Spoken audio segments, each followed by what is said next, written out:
Boa noite, eu sou Marcelo Militão e está começando o programa Cidadão Tropical. A doença, seja ela qual for, sempre causa dor e sofrimento, dor física e emocional. Para a primeira, há medicamentos que reduzem o sofrimento e muitas vezes curam a doença. Para a dor emocional, além de medicamentos, existem as terapias guiadas pela psicologia e psiquiatria. No entanto, há doenças que resistem ao tratamento e lentamente sugam a energia e a vida do paciente. É neste momento que se faz necessário um atendimento humanizado e com enfoque além da doença, que busque o conforto e a qualidade de vida do paciente, mesmo que por pouco tempo. Esse tipo de atendimento é chamado de cuidados paliativos. Para falar desse assunto, convidamos a advogada especialista em direito médico, doutora Franciane Campos, e a médica da família e paliativista, doutora Beatriz Ampar. Nós vamos conversar esse bate-papo com a médica da família e paliativista, doutora Beatriz Ampar. Boa noite, doutora, como vai? Tudo bem? Boa noite, tudo bem com você? Apesar de não ser uma novidade, muita gente não faz ideia do que seja o cuidado paliativo. Explica pra gente, doutora. Cuidado paliativo é um cuidado que a gente oferta para pessoas que estão enfrentando doenças que ameaçam a continuidade da vida, doenças graves, né? E é um cuidado prestado por uma equipe multiprofissional que tem por objetivo trazer qualidade de vida e conforto para essas pessoas e também para suas famílias. Diferente do que a gente escuta por aí, né? Geralmente, quando a gente escuta falar de cuidado paliativo, a gente pensa, tá morrendo, né? Ou é câncer, mas não é isso. Isso quer dizer, um grande preconceito contra o que de fato é o conceito né? Da palavra, exatamente. E quando você falou em equipe multidisciplinar, quem faz parte exatamente dessa equipe? A equipe pode ser enorme. A equipe mínima é composta por médico, enfermeiro, psicólogo e assistente social. Mas existem muitas outras profissões que podem contribuir. Por exemplo, nutricionista, fisioterapeuta, fonoaudiólogo, farmacêutico. A equipe, quanto maior, melhor. Porque cada profissional tem algo para contribuir com esse paciente, com essa família. Hoje já é bastante utilizado? Especialmente no Brasil e em Londrina? Sim, assim, está em crescimento. Precisamos de muito mais. Mas pensando assim, em Londrina, nós temos uma realidade bem privilegiada em relação ao Brasil. Mas, tendo em vista a grande necessidade que a gente ainda tem que avançar bastante. Quem que indica? Primeiro, quem que indica? Ó, não tem mais jeito, vamos para o cuidado paliativo. Primeiro, quem que pode indicar, vamos dizer assim? Qualquer profissional de saúde pode identificar uma demanda de cuidado paliativo. E o interessante é que por bastante tempo o cuidado paliativo pode conviver com a terapia modificadora de doença. Então uma coisa não exclui a outra. Você pode continuar fazendo o tratamento que vai modificar o curso da doença junto com o cuidado paliativo. Até que chegue um momento que você vai para o cuidado paliativo que a gente chama de exclusivo. Mas qualquer profissional da equipe pode fazer essa identificação. A família hoje, as famílias, elas interferem muito quando o paciente poderia estar em cuidado paliativo? A família é parte essencial nesse processo. A família, inclusive, pode solicitar para a equipe que seja feita uma abordagem de cuidado paliativo, porque cuidado paliativo nada mais é do que aliviar sofrimento e trazer qualidade aos dias que a pessoa tem de vida. Então, a família é um elemento chave ali.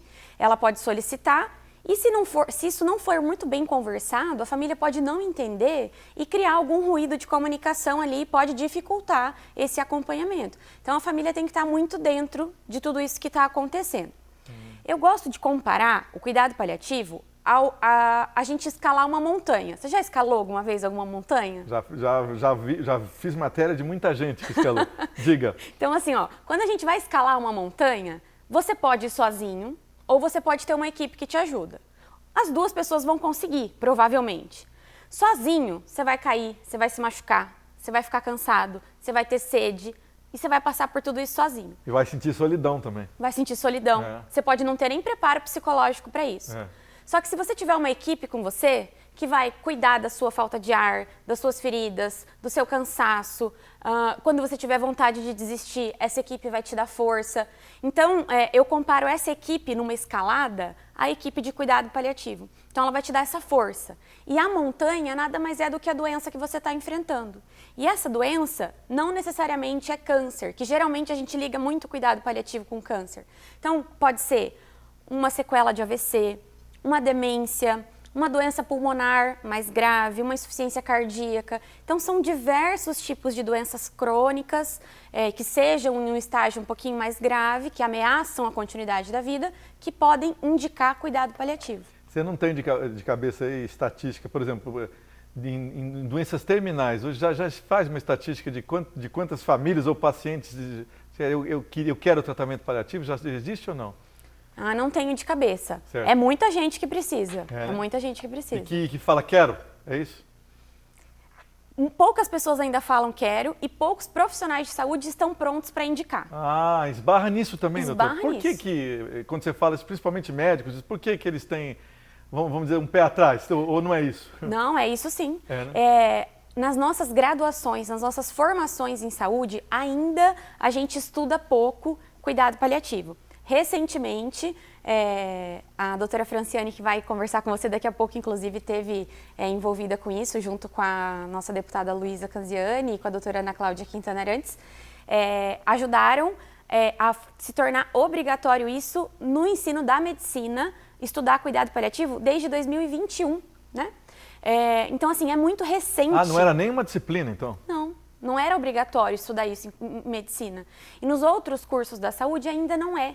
Então é algo que a gente vem conquistando um pouquinho por dia, mas não é uma coisa que está posta ainda. A gente tem que avançar muito nisso, inclusive com os profissionais de saúde. Então não é um problema só da sociedade, só das famílias. É um problema para os profissionais de saúde ainda assim. Vamos só no paciente que é terminal. Esse paciente que é terminal, que diferença faz quando tentam de tudo lá no hospital e ele acaba morrendo no hospital, e quando cria-se uma consciência, vamos para casa, vamos fazer os cuidados finais em casa, que diferença tem no seu modo de pensar? Ir para casa, ele precisa ir desde que ele tenha uma equipe que possa dar o suporte para ele. Se ele tiver uma equipe que consiga dar o suporte para ele vai ter seus sintomas aliviados, ele vai estar no lar. Muitas vezes o nosso lar é algo que é sagrado para nós, né? É verdade. Então você vai poder estar do lado das pessoas que você ama, no seu cantinho, que você sempre viveu. Mas também não é ficar em casa a qualquer custo, né? A gente tem que estar com os nossos sintomas controlados, né? Porque se for para ir para casa para ficar sofrendo, ficar com sintomas intoleráveis também não é legal. Mas se você tiver a oportunidade de ter uma equipe para cuidar de você e aliviar os seus sintomas, a gente entende que é uma qualidade melhor. Mas também é cuidados paliativos no hospital, né? Também existe e é super necessário que exista. Certo. Né? Toda UTI, todo hospital deveria ter pelo menos uma equipe que tenha esse olhar, que possa cuidar do sofrimento do paciente, mas também dessa família que está envolvida, que está sofrendo junto. É né? verdade. E às vezes adoece de fato, né? Nossa. Você deve conviver com isso. Os cuidadores muitas vezes sofrem mais do que o próprio paciente, né? E a gente tem que ter esse olhar para o cuidador também. Né? Precisa de uma assistência, é isso? Precisa muito de suporte. Muitas vezes o cuidador adoece mais rápido, sofre mais do que o próprio paciente, porque ser cuidador é algo tão complexo, é 24 horas, não tem reconhecimento do trabalho que você faz. Além do cansaço físico de cuidar, cuidar na cama, de trocar, tem você está afetado psicologicamente ali, né, com aquela situação. Você está perdendo um ente querido, né? Então é um trabalho extremamente duro, né? Duro. Quando você falou dessa lei que determina que se estude cuidado paliativo, hoje esses profissionais como você, paliativista, tem uma especialização, estudam como e onde? Tem que fazer uma especialização para ser paliativista dentro da medicina. Então você precisa fazer 6 anos de medicina, você precisa fazer uma residência médica e depois de uma residência médica, a medicina paliativa é uma outra especialidade. Então você tem que estudar no mínimo 8 anos antes de fazer medicina paliativa. Então é bastante tempo. E no Brasil tem onde? Já tem em muitos lugares?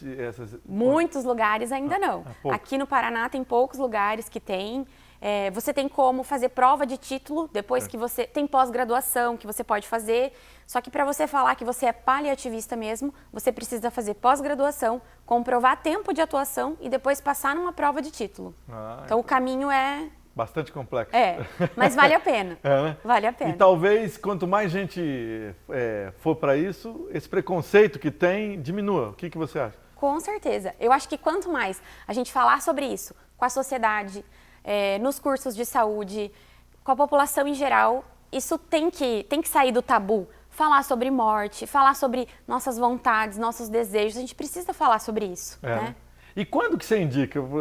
Para todo mundo, evidentemente, tem pai, tem mãe. Né? Quando que se deve falar sobre isso? Porque doação de órgãos já está mais... há mais tempo a gente fala sobre isso, né? Pode ser um bom começo de conversa, né? Eu acho que a gente pode começar a conversar sobre isso mesmo sem ter uma doença grave, né? Porque a gente pode começar a conversar sobre preferências, sobre desejos, sobre o que é importante para você, sobre o que é sagrado para você, né? Eu acho que esse tipo de conversa vale a pena ter sempre, né? Mas para indicar cuidado paliativo, para que você tenha uma equipe para chamar de sua, para controlar as suas dores, seus sofrimentos, é a partir do momento que você recebe o diagnóstico de uma doença que ameace a continuidade da vida. Então não precisa esperar ser terminal ou esperar estar morrendo. Pode ser ao diagnóstico, porque é como na história da montanha. No comecinho da escalada, você ainda está bem. Você não está cansadão, você não está muito mal. Mas é importante que você conheça a equipe que vai te ajudar nessa escalada, não é? Porque daí quando você estiver lá em cima, você já vai saber, bom, aquele ali eu já sei que eu posso contar se eu tiver isso, isso e isso. Então, desde o início da escalada, tenha uma equipe. Você falou, só vou lembrar aqui que você falou, fala em cuidado paliativo, parece que é uma sentença de morte, né? E isso precisa ser quebrado. Precisa ser quebrado. Esse é o primeiro tabu que precisa ser quebrado. Tanto para a comunidade em geral, quanto para os profissionais de saúde. Não é sinônimo de ser largado de lado, de fim de linha, não tem mais o que fazer. A gente sempre tem alguma coisa para ser feita. Porque a gente pode não ter algo que vai mudar o curso da doença. Porque para a morte, infelizmente, a gente ainda não tem cura. Mas para cuidar dessa pessoa e dessa família, a gente não tem um limite. A gente sempre pode cuidar. É verdade. A gente sempre pode trazer conforto, a gente sempre pode aliviar a dor, a gente sempre pode aliviar a falta de ar, a gente sempre pode olhar para o cuidador, a gente sempre pode cuidar dessa família. Então, sempre vai ter algo para fazer, para cuidar dessa pessoa.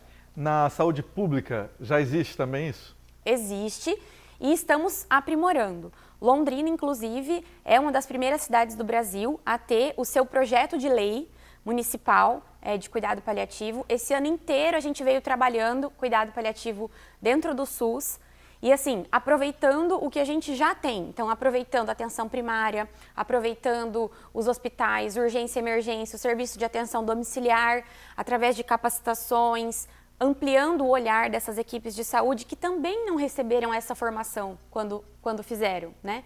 Então, na verdade, 2023 foi um ano intenso, mas a gente começou já em 2022 essas capacitações e para qualificar mesmo o nosso serviço público para poder trazer conforto para as pessoas que precisam. Doutora Beatriz Ampar, muito obrigado pelas informações, né?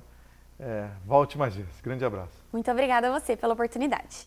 Vamos continuar essa conversa agora com a advogada Franciane Campos, que é especialista em direito médico. Doutora, como vai? Tudo bem? Olá, Marcelo, tudo bem? Boa noite a todos os telespectadores, agradeço o convite. Doutora, vamos começar por a questão de Londrina. Londrina, então, já tem uma legislação específica sobre cuidados paliativos? Temos, Marcelo. Que lei é essa? Uma lei que institui o Programa Municipal de Cuidados Paliativos no município de Londrina, que tem como objetivo ofertar os cuidados paliativos, ou seja, ofertar alívio do sofrimento para aquelas pessoas que vivem, né, uma doença ameaçadora da continuidade da vida. E esse programa, ele traz os deveres do programa municipal, ou seja, do executivo, traz os direitos dos pacientes, o direito dos familiares e traz ali algumas diretrizes, né? E a gente observa hoje que o programa municipal em Londrina, ele está indo a todo vapor, a gente já tem resultados fantásticos, como a doutora Beatriz acabou de falar. E foi uma ideia, assim, que surgiu a criação do projeto de lei, né? Houve a ideia da criação do projeto de lei, mas não foi daí que começou realmente. Isso vem de muitos anos, Marcelo, de um trabalho realizado por uma enfermeira, Inês Jimenez, pelo professor José Eduardo de Siqueira, que você conhece, um dos maiores bioticistas do Brasil, pelo Dr. Luiz Fernando Rodrigues, Fernando Marcucci, Marcos Lapa, ou seja, um grupo de profissionais que já estavam trabalhando e depois foi agregando, até que chegou a ideia da elaboração do projeto de lei. Você participou, inclusive? Participei, porque como que foi essa ideia? Já tinha o trabalho dos profissionais da área da saúde, aí nós conversamos com o executivo, e o executivo, né, o prefeito na época, ele solicitou que fosse elaborado um projeto de lei, para que não fosse um programa daquela gestão, mas que se tornasse política pública e que outras gestões dessem continuidade. Então a ideia foi essa. Aí logo veio a pandemia, então paralisou um pouquinho, né, para que ele fosse votado, mas nesse ano, no começo desse ano, ele foi aprovado como projeto, como lei municipal, que traz o direito aos pacientes de terem acesso aos cuidados paliativos. Então foi um... Tá valendo, então. Então assim, foi um projeto elaborado por inúmeros profissionais, foi um projeto feito por várias mãos. Né? Então eu tenho que reconhecer aqui, a doutora Beatriz ajudou no texto, Fernando Marcucci, Madalena Sampaio, que já esteve aqui, doutora Ana Carolina Cotinda, porque a gente precisava da visão dos profissionais de saúde, pacientes, cuidadores, familiares e também uma visão do direito. Então nós conseguimos elaborar esse projeto de lei que hoje se tornou uma lei. É inédito no Brasil, em outras cidades já tem? Algumas cidades têm, só que as cidades elas têm a lei, só que elas não têm o programa, elas não implementaram. Então, é como você apresenta o projeto de lei, tem a lei, mas que engavetado, Marcelo. Ficou só no papel? Só no papel.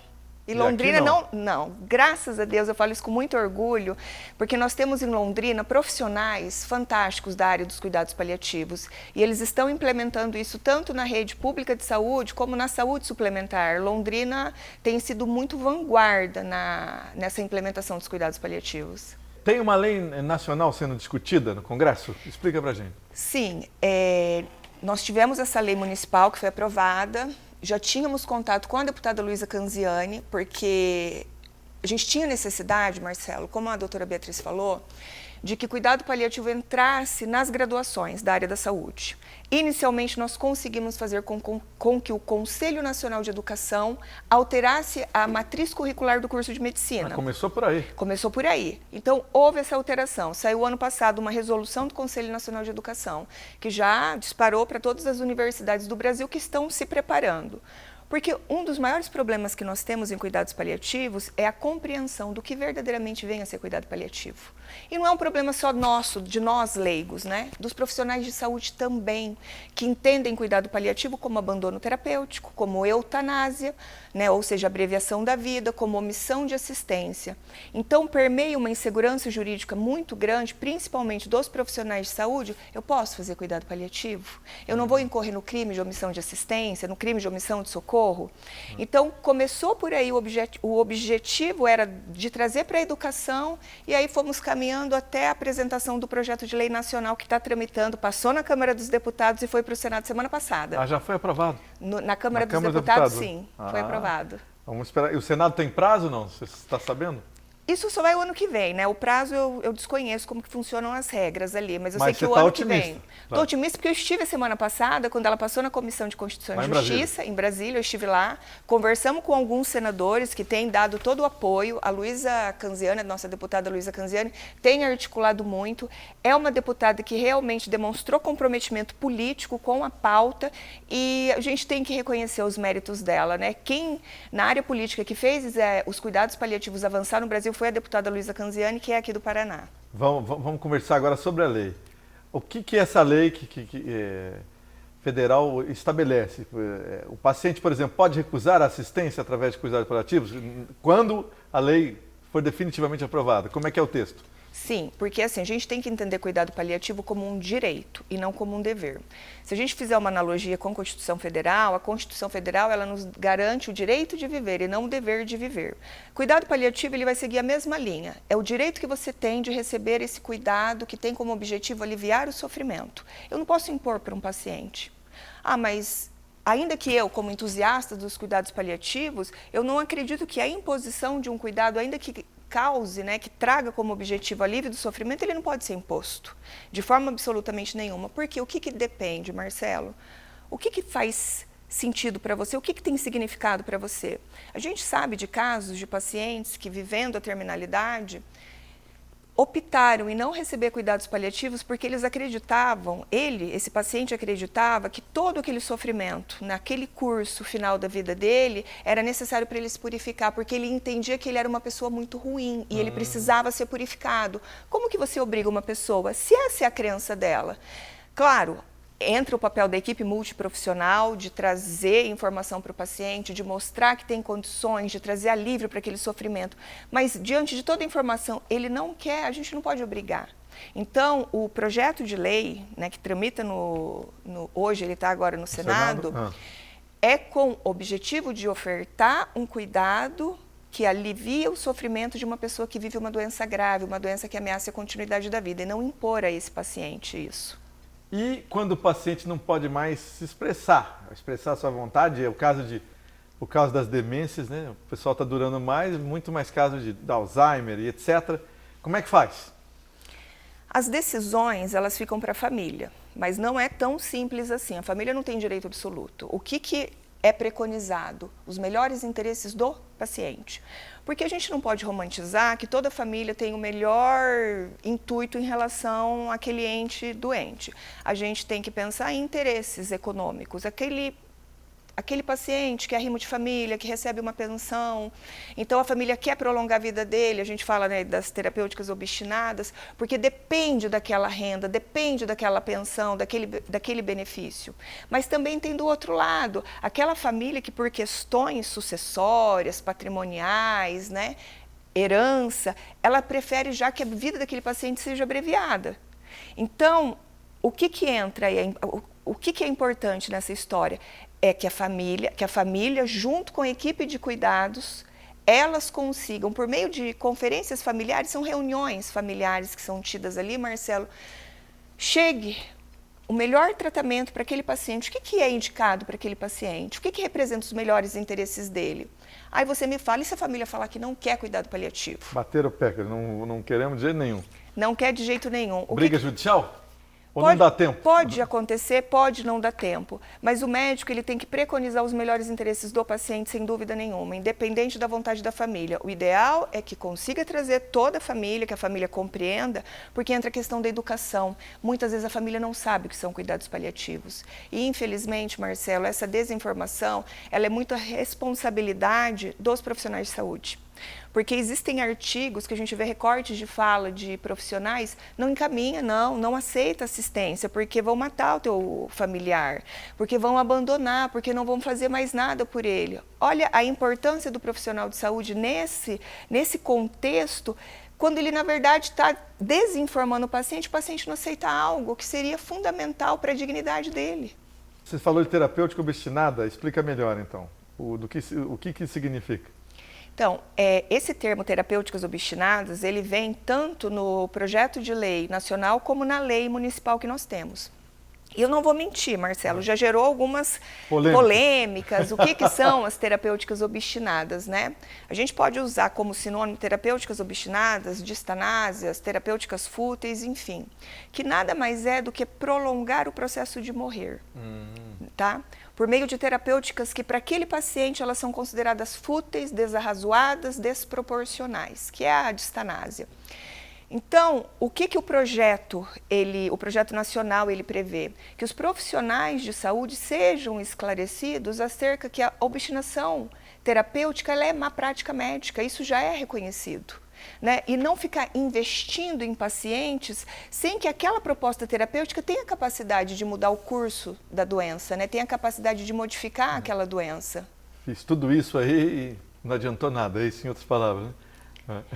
Na verdade, Marcelo, não é nem que não adiantou nada. A gente tem muita dificuldade que as pessoas compreendam. Certo. E eu até entendo essa dificuldade, porque são termos utilizados, são termos novos que a sociedade, de forma geral, não compreende. Por exemplo, a gente escuta falar muito de eutanásia, mas a gente não escuta falar de distanásia.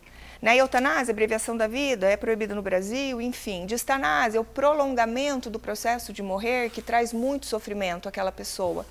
Então, a sociedade precisa compreender, os profissionais de saúde precisam compreender para que haja uma aceitação maior em relação à finitude, porque nós somos finitos. E é um grande problema da nossa sociedade. Jeito, né? Não tem jeito. Aliás, deveria ser a única certeza de todo mundo, né? Vamos falar um pouco sobre o que é qualidade de morte, né? E desse ranking que você tem em estatística. Explica pra gente. Em 2015, teve um ranking de qualidade de morte que foi publicado. Nós estávamos em 42º lugar nesse ranking, em 2015. Aí saiu o novo ranking, Marcelo, em 2022. Nós caímos para 79º lugar. Nós estamos à frente apenas do Líbano e do Paraguai. E o que esse ranking ele analisa? Se os pacientes que vivem essas doenças ameaçadoras da continuidade da vida, eles têm acesso a medicamento, se eles encontraram algum obstáculo financeiro para ter acesso a um tratamento digno, se eles participam das tomadas de decisão em relação, né, a seu diagnóstico, prognóstico, se o ambiente está higienizado, se eles são acolhidos em todas as suas dimensões, porque nós somos seres biopsicossociais e espirituais. E nesse ranking... Tudo isso precisa ser respeitado, né? Exatamente. A palavra é grande... Precisa ser respeitado, o ser humano em todas as dimensões. E esse ranking nos trouxe, né, essa colocação assustadora, 79º lugar. Ou seja, Marcelo, no Brasil nós morremos mal, nós morremos em sofrimento. Nesse exato momento, tem pessoas que estão morrendo em sofrimento porque não têm acesso a medicamentos para controle de sintomas. Então, olha como isso é injusto. E por que nós estamos, né, nessa colocação? Você está falando especialmente de um que alivia muito a dor no fim da vida, que é a morfina, né? Muita gente não consegue obter morfina. É que existe um preconceito muito grande, né? Esses dias eu ouvi até uma pessoa falando que o brasileiro ele tem uma espécie de opiofobia, né? Ele tem medo por conta da dependência. Os profissionais de saúde também têm uma certa resistência em prescrever esses medicamentos para controle de sintomas, mas daí a gente vê que entra naquela questão da educação, do conhecimento técnico na indicação, do esclarecimento do paciente. O paciente precisa ser esclarecido.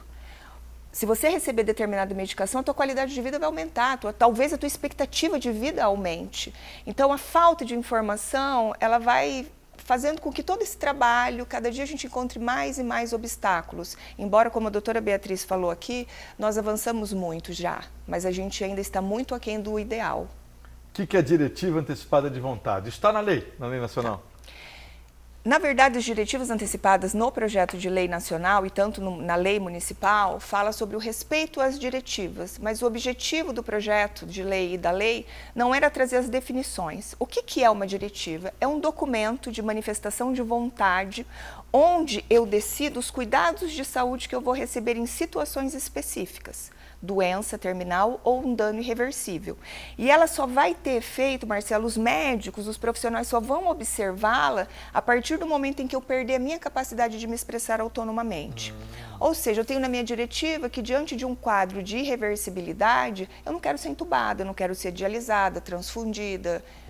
São documentos de recusa e aceitação. Eu posso dispor também na minha diretiva sobre os meus ritos fúnebres, por exemplo, né? Eu quero ser cremada, eu quero ser enterrada, enfim. São esses documentos que têm uma relevância muito grande, porque a gente não costuma falar de morte. Então, elaborar um documento... Imenso tabu, né? Um imenso tabu. Então, quando a gente elabora um documento como esse, Marcelo, a gente consegue ter uma garantia maior que as nossas vontades serão respeitadas. Ah, mas a lei não determina como seria isso? Não. No cartório? Não, porque assim, existe um projeto de lei tramitando no Senado também específico das diretivas antecipadas, que daí ela vai trazer lá as espécies, testamento vital, procuração para cuidados de saúde, se registra no cartório, se faz por instrumento particular com 2 testemunhas, então daí vai vir as formas. Mas hoje a gente pode ter uma diretiva, eu tenho a minha diretiva antecipada de vontade. Não fiz por cartório, tenho testemunhas e converso com a minha família, que é extremamente importante esse processo de comunicação, para que a tua família conheça as tuas vontades e que elas sejam respeitadas. Tomara que isso vire uma prática, né? Sim, é o que nós aguardamos. Só falando da lei municipal, você acha então que está muito bem encaminhado quando a gente fala em prática? Sim, olha, eu tenho que aqui aproveitar publicamente e agradecer, né, todo o sistema de saúde aqui de Londrina, todos os servidores municipais, o engajamento no Programa Municipal de Cuidados Paliativos. Os servidores eles tiveram a opção de aderir a esse treinamento, a esse processo de aprendizagem. Foram mais de 550 pessoas inscritas para aprender sobre cuidados paliativos. 550? Mais de 550 servidores, muito expressivo. E as pessoas que estão à frente? Fernando Marcucci, a doutora Beatriz Ampar, médicos como o Dr. Marcos Lapa, Madalena Sampaio, Ana Carolina Cotindas, todos nomes de Londrina que elaboraram, que ajudaram também na elaboração do projeto de lei nacional, ou seja, esse projeto de lei nacional tem mão de muitos londrinenses ali, também falo isso com muito orgulho. E a gente consegue observar que a lei municipal, essa que a gente tem aqui em Londrina, ela está avançando a cada dia mais e mais, Marcelo.